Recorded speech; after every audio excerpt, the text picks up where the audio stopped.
Do what thou wilt shall be the whole of the law. This video was about a discussion that a colleague of mine had the other day about social credit, vaccine passports, this type of concept. Kind of in light of what's happening in Europe right now, and specifically places like Italy, where they're passing it, and there was a big protest in the Parliament building at Italy against digital passports. And as a disclaimer going into this video, I am not necessarily for or against anything, really. Like, I'm making this more of an exploratory video, weighing the pros and cons of these types of things, and just it's more I'm participating in the debate. I don't have a firm stance that I'm trying to propagate. When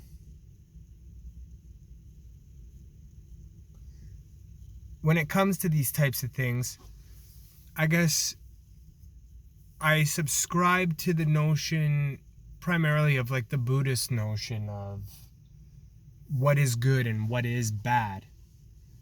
And you could see that concept displayed in the parable of the farmer or the rancher, where at the end the horse breaks his son's leg and his son doesn't go to the army. And what is good, what is bad? If you don't know that parable, I'm sure you can look it up.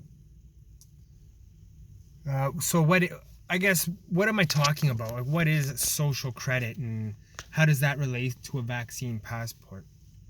And it's pretty obvious that there are major global issues that we are dealing with, and that there's certain institutions trying to get a rein on things. And I guess primarily what I'm talking about is how we as the human race produce, distribute, consume, and dispose of our energy and goods. Specifically, I'm not even encroaching into the concept of ideology on this one. I'm talking specifically production, distribution, consumption, disposal of energy and goods. Now, the way I'm a controls guy, I'm a programmer, I'm an electrician. So for me, the concept is best understood as, say you have an air handler or some other type of machinery that's very old, and this machinery it's got a program, and the program is about 50 times larger than it needs to be, because there's been decades of changes. There's been several dozen different technicians who have made additions to the program and amendments to the program, and patches and band-aids for different updates that have occurred, and different pieces of equipment that have been added or removed, or how the process has changed. So anyway, you have this massive cumbersome program that's 50 pages long. Now, they just dropped a brand new piece of machinery in place. The old one's not even there anymore. And you're starting this brand new piece of machinery up with this old program. I think any sensible person would say, well, let's go one step even further. You have a brand new software, and you've got brand new machinery, brand new software, and you've been given this file for this old program that's 50 times larger than it needs to be, and it's built off all these historical parameters. Any sensible person, to me, in my mind, would review that program and then start a brand new one from scratch. New machinery, new software, new program. Keep it small, keep it simple, keep it efficient, keep it optimized. Done. That's my opinion. I think we could apply that concept to the human race on Earth at this moment in time. We have all of these countries and all of these policies. We produce, distribute, consume, and dispose of our energy and goods. And we're doing all of this based on policies and politics and technologies that have existed since the beginning of history. We have so much history interwoven into our supply chain, our political systems, our geographical lines, the politics of moving goods over different lines, and the breakdown of the supply chain moving back and forth on different things that we still call pumps with the horsepower, for fuck's sakes. You know, I don't even have any concept of how much power a horse is capable of producing. It's not relevant to my mind, you know, and it's taken, our technology has taken off to the point where today we have the capability of optimizing society.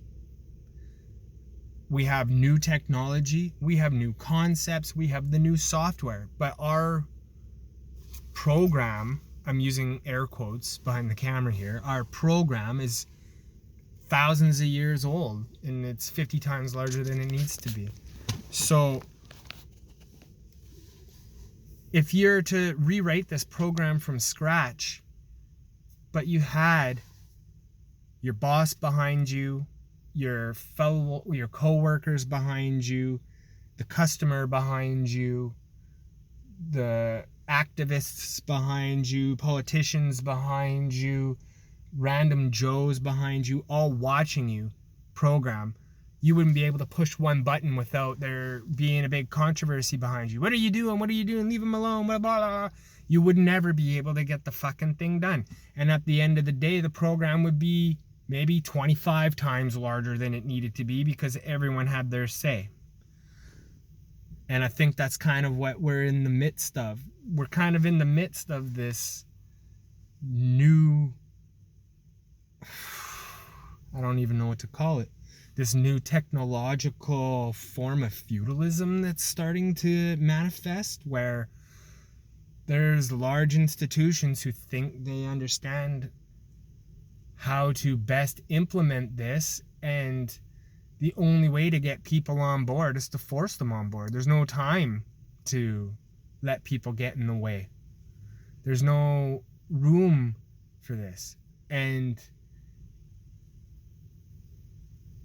if you leave the changing of, or the amendment of behavioral changes to the behavior on an individual level, if you leave that to the individual, it's not going to happen. People do, I mean, I don't mean to sound like a bigot, but most people aren't that intelligent, and most people aren't very tuned into the inner workings of economics. I'm not pretending to be. I can just smell the food in the kitchen over here. I'm not in there cooking. You know what I'm saying? I can just smell it. That's all I'm talking about.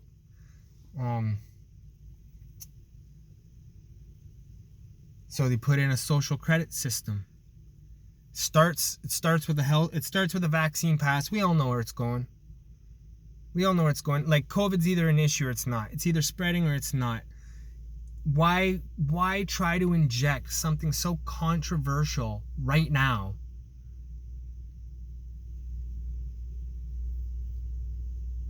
As a digital health passport is what I'm talking about. Because there's more to it than that. And if you don't agree with me, you know, I could be wrong, but I highly doubt it. I highly doubt it. Once that health pass comes in, it won't never leave. That's a forever thing.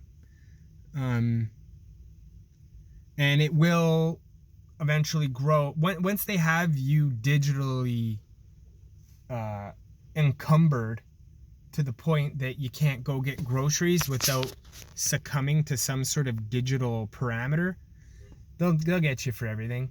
You won't be. And China is what they've done with their social credit is kind of the template.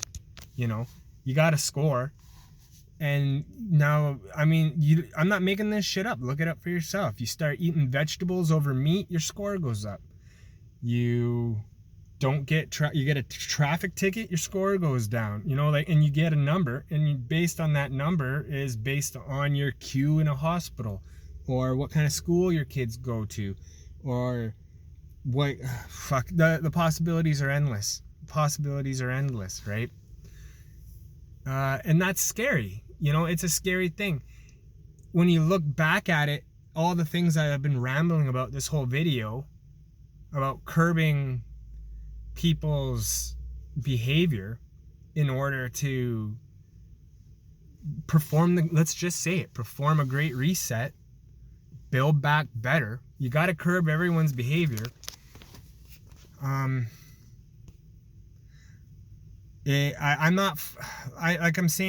exploring it. I'm being rational. I'm not trying to push this. I'm not saying I'm for it. I'm trying to weigh the pros and cons of it, and I'm trying to explore what it is. When it gets sensationalized and it's pure tyranny, there's more to it than that. The world's more complicated than that. Let's face it. It's very sexy to believe that there's a Klaus Schwab on a giant mechanical spider like Wild Wild West stomping around trying to take over the world. But he's a factor, but it's way more complicated than that. Let's face it. There's almost 8 billion people on this planet. There's a lot of people with their hands in the cookie jar. There's a lot of different interests. There's a lot of different motivations. It's a bit of a melting pot. Personally, I think that it's less evasive and more pacifying to just change the price of things and give the illusion of behavioral change. You know, you make vegetables worth $1 and you make the equivalent calories in meat worth $50. Hey, that's just a sign of the times. I can't afford that. And you change your behavior based on the cost. I think that would be a less tyrannical way of approaching this. Maybe it's more complicated than that, and I don't understand. Maybe there's something more complicated about the value of the currency and how the currency is going to go digital, and there's probably concepts I don't even understand, like the whole digital money that you get the universal basic income and then it deletes at the end of the month and you can only ever own $2,000 at a time. You know, 13 minutes. I think I've rambled enough about this. It was just a conversation I had with my friend that I kind of wanted to regurgitate back out digitally onto the internet for my own consumption later, and anyone else who might face plant into it while shuffling around on the internet. Love is the law. Love under will.